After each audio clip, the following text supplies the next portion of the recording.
Un temps bien belge pour l'inauguration du logo de la présidence de l'Union européenne, dévoilé par le Premier ministre et la présidente de la Commission au Mont des Arts, sous l'œil étonné de quelques touristes un peu surpris par la cérémonie. C'est très sympa, nous on n'est pas de Bruxelles, on est venu faire une petite visite et on a trouvé que c'est sympa de faire des photos avec le grand cœur.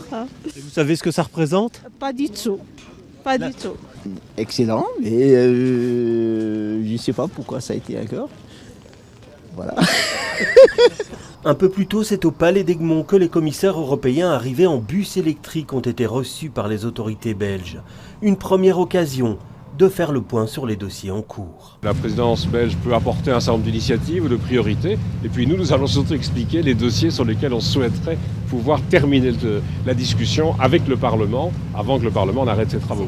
Une présidence qui s'annonce chargée, avec pas moins de 150 dossiers sur la table, dans un contexte international troublé, marqué notamment par la guerre en Ukraine, l'enjeu migratoire et les mesures à concrétiser pour faire face aux défis climatiques. C'est finaliser un maximum de travail législatif en cours et c'est aussi préparer l'avenir de l'Union européenne. Comment prendre des décisions plus efficacement à 27 mais aussi à 33 ou à 35 et donc être plus agile quelque part, être capable peut-être de prendre des décisions aussi à 25 ou à 26. Comment on va délimiter un budget à l'avenir de l'Union européenne, comment être plus efficace, comment finalement répondre de façon plus habile aux défis de demain. Une présidence qui débute à la veille d'une campagne électorale qui s'annonce elle aussi agitée.